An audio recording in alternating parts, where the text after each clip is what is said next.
You are where you are by God's plan and for His purpose.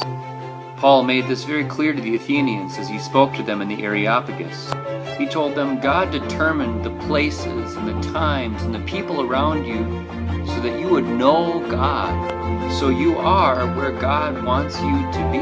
God worked in your life so that you would know Him, the times, the places, the people, everything arranged so you would know Him. Yes, you are where God wants you to be by His plan and for His purpose. Yes, God put other people in your path so that you could impact them with your love and change their lives by bringing Jesus to them. Just imagine if each one of us saw the people in our lives in this way, and we're always willing to lend a helping hand, always go out of our way, always looking for an opportunity to bring people to Jesus. Let's learn what it is to be a neighbor, and let's reclaim the art of neighboring. Let's reclaim our neighborhoods and see how God will change them by our love and by His Word.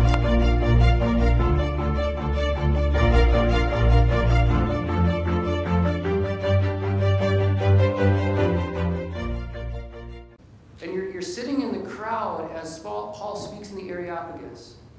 God made you. And God appointed the times for you, the appointed times. So in terms of human history, God picked and chose when you were going to exist.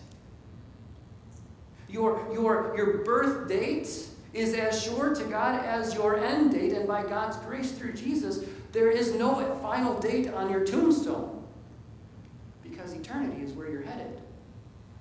You have a birth date but no end date, because through Jesus, heaven's our home. He determined the times for us and the places, the boundaries. So where are you going to live? So when you would live and where you would live. And if you expand this, who you would live with. And who you would live around, and who your parents would be, and who your children would be, and who your neighbors would be, and who would knock on your door. Right? God got your whole life figured out and arranged. Why? Verse 27, God did this so that you would seek Him and perhaps reach out for Him and find Him, though He is not far from any one of us. What is God's desire for you and for me? Why did God work in our lives like He has worked in our lives? So that we would know Him. Just think how God has worked in your lives for just a moment. The people you met, the people you married, the people who knocked on your door, the people you interacted with, the parents who brought you to the font, to church. See, God's been and God is at work in your life so that you would know Him. The other side is also true. God put you where you are so that you would know Him, and God put people around you so that you then could also, so that they would know Him. So you're by people with this God's expressed purpose that you would help them know His love and know His work, so that they too would seek Him and find Him. Paul was not in the Areopagus by accident that day. Nor are you in the neighborhoods where you are, meeting the people that you meet, knocking on the doors that you knock on, running into the people that you run into by accident. We have these moments and these neighbors, the people, my neighbors. God put them there so that I can impact them with my love and with Jesus. This really struck me one day. I don't know maybe this is just me, but one of the things that I do as pastor is I knock on doors. And what we're doing right now as I knock on doors is we get a new mover list, and I go visit them with some information about our church and a movie. The Come Follow Me video is what I'm giving away right now, or what we're giving away right now. And I'll knock on the doors and just say, hi, welcome to the neighborhood. Do you have a church? Can we serve you? Can I get your email address so we can not spam you? I mean, we don't spam people. But we invite them to the things that we're doing in church, whether it's worship or movie night or neighborhood party.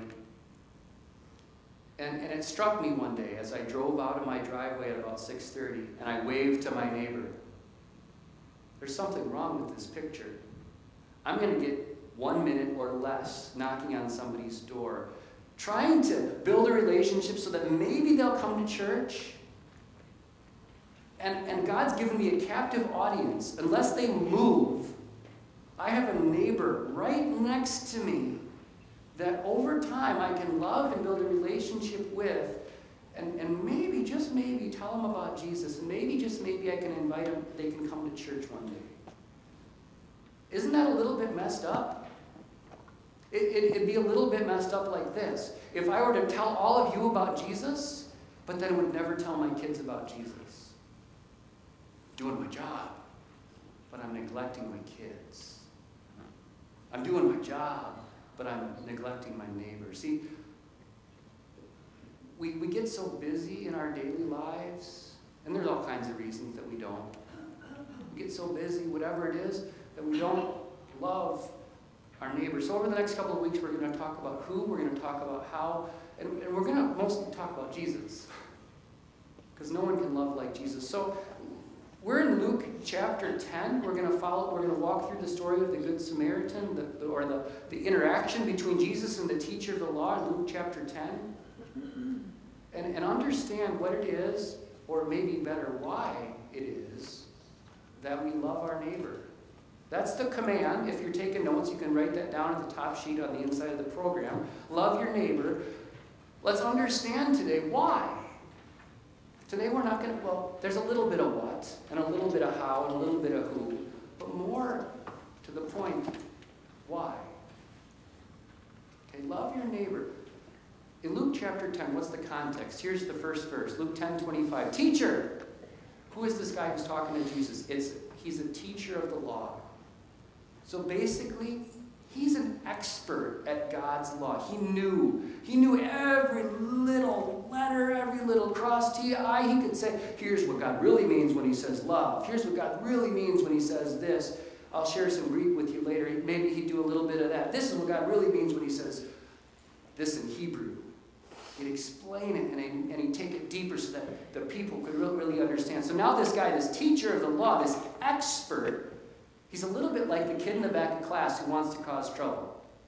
You know, if you're a teacher, you understand what I'm talking about. The kid who always like, what teacher, what about? And of course their intention is to cause trouble and to get you off track. This guy, teacher, he asked, what must I do to inherit eternal life? What's he thinking? He's thinking about his relationship with, first of all, he's testing Jesus, so this is a messed up question. But second of all, how does he think about his relationship with God? How does he think about his relationship with eternity? He's thinking about it in terms of a transaction, isn't he?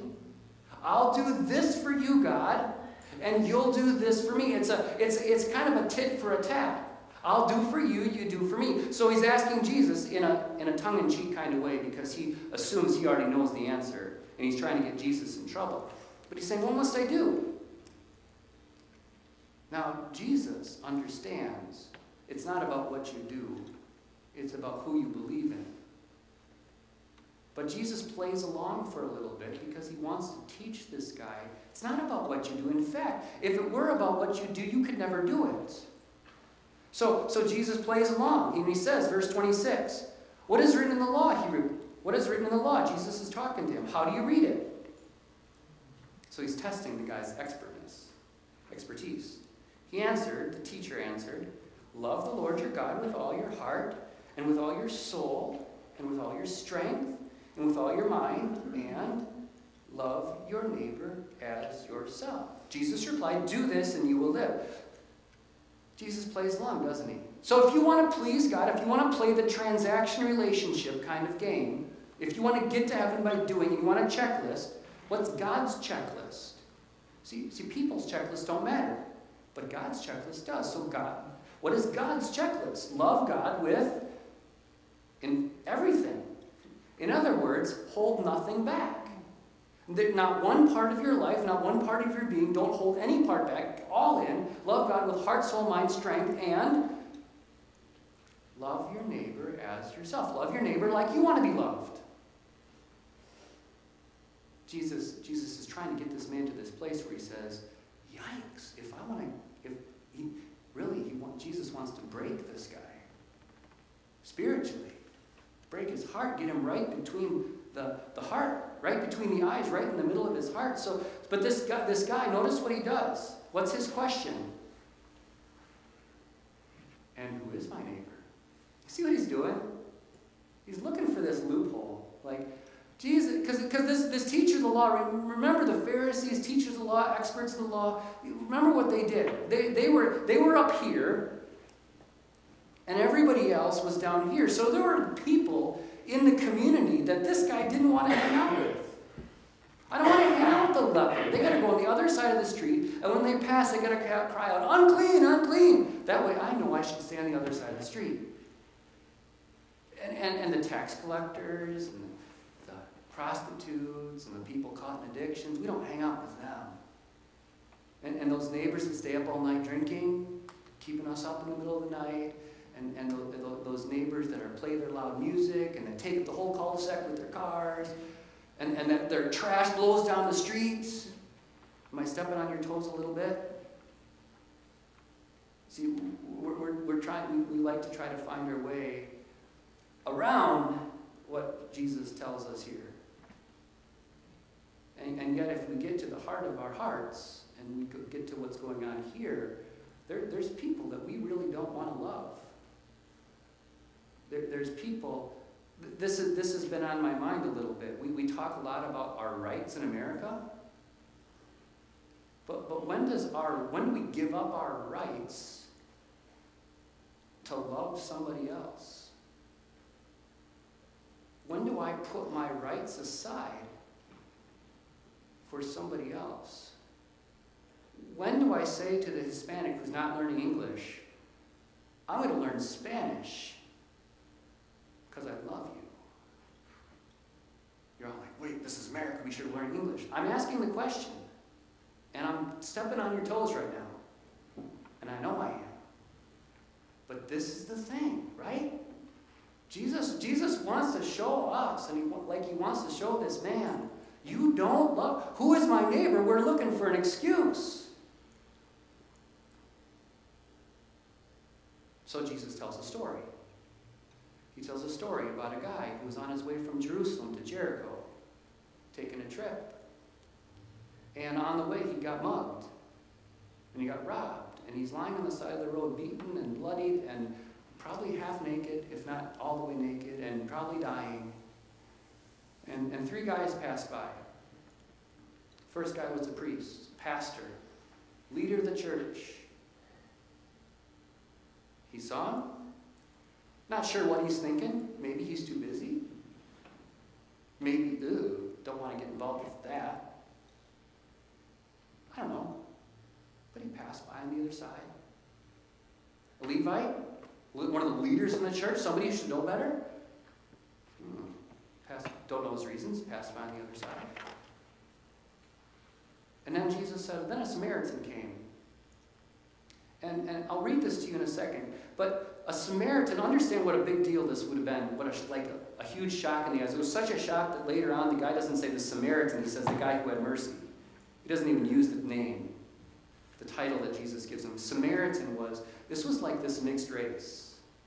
Mixed genealogy, mixed religion, Jews and Samaritans, they lived in different parts of town. They didn't hang out together. This is what happened.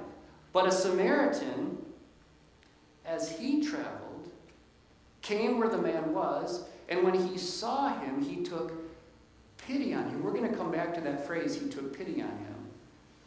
He went to him and bandaged his wounds, pouring on oil and wine. Then he put the man on his own donkey, brought him to an inn, and took care of him. The next day he took out 2 denarii and gave them to the innkeeper. Look after him, he said, and when I return, I will reimburse you for any expense you may have.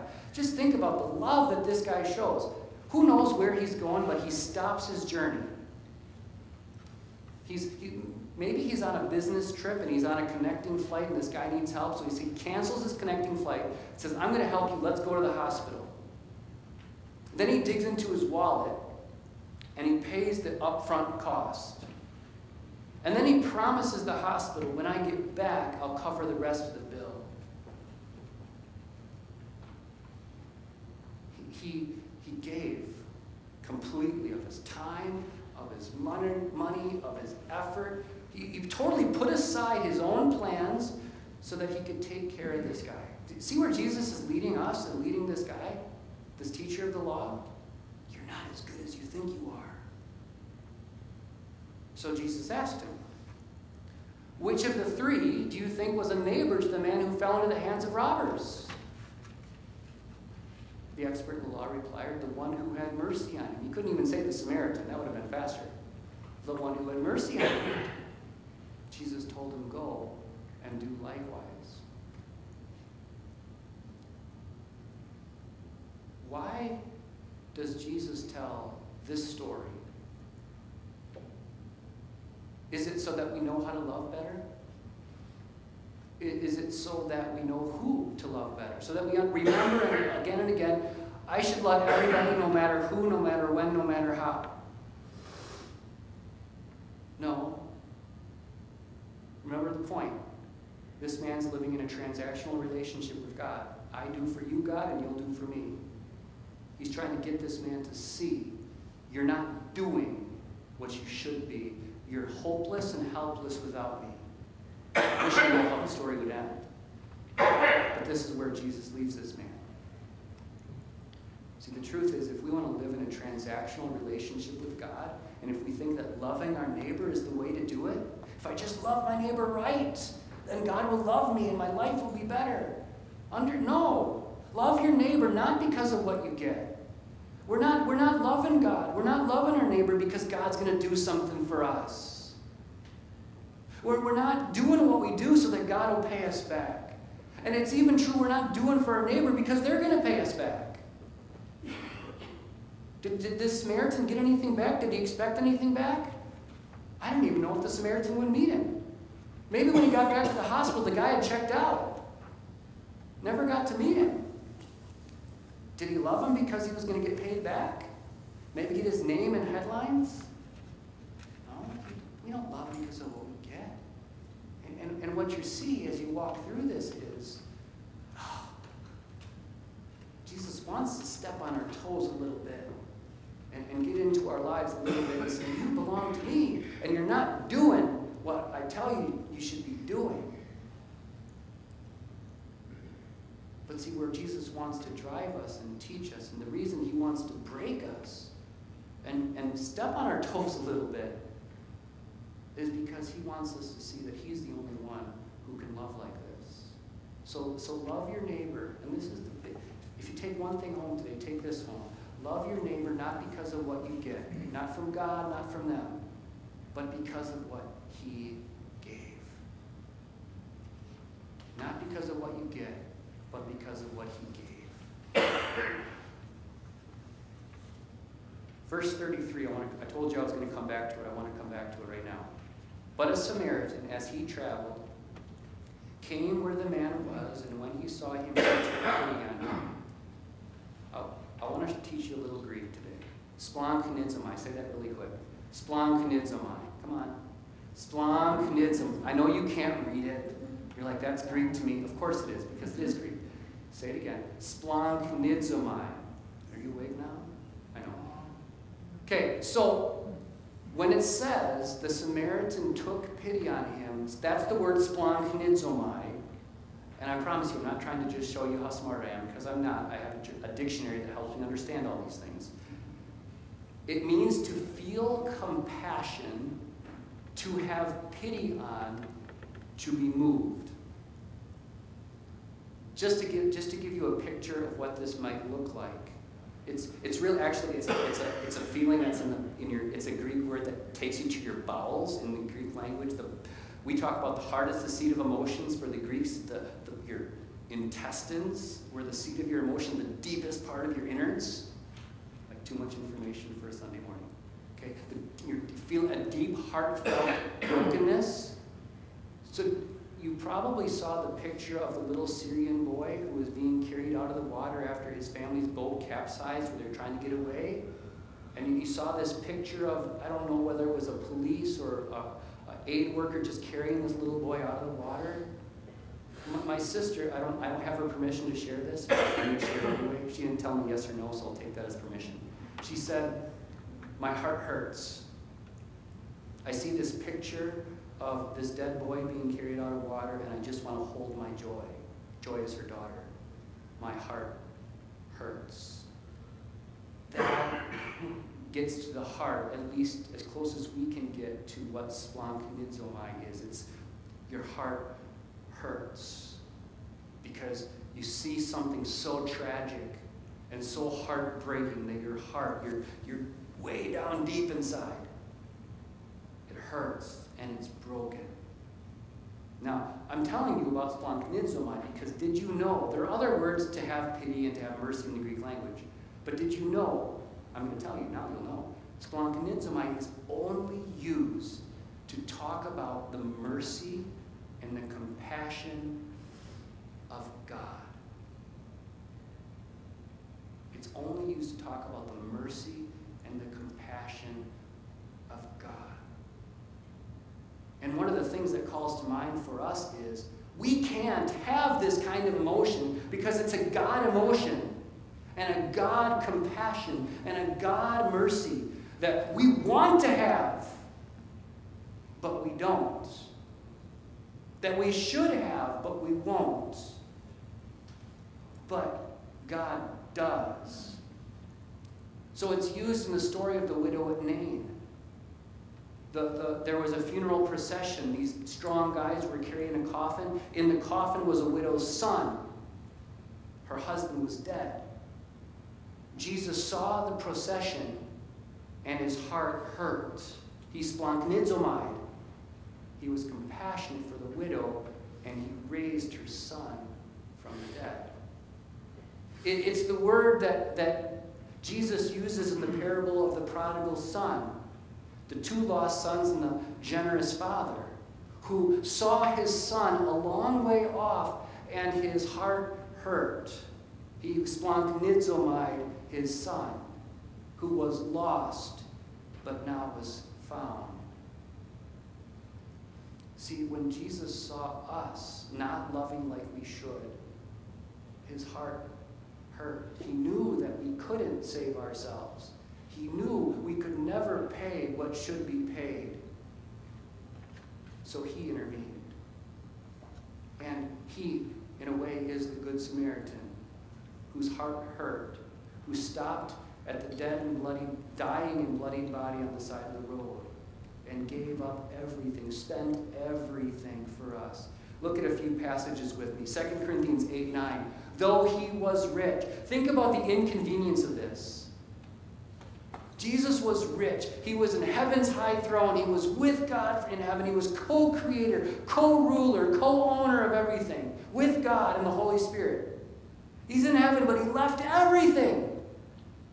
He left it all behind. He left the riches of heaven behind to make, yet though he was rich, yet for your sake he became poor. I should have added verse 10, so that you through his poverty might become rich. He gave it up to give you everything. And he didn't just spend a little bit. He spent it all. He dug into his wallet, so to speak, and he spent it all. And being found in appearance as a man, Paul said to the Philippians, he humbled himself and became obedient to death, even death on a cross. Think about the expense that he spent for you because he saw you and his heart hurt. He was compassionate for you and he spent it all for you so that you could be with God for all eternity. So that you would be God's child.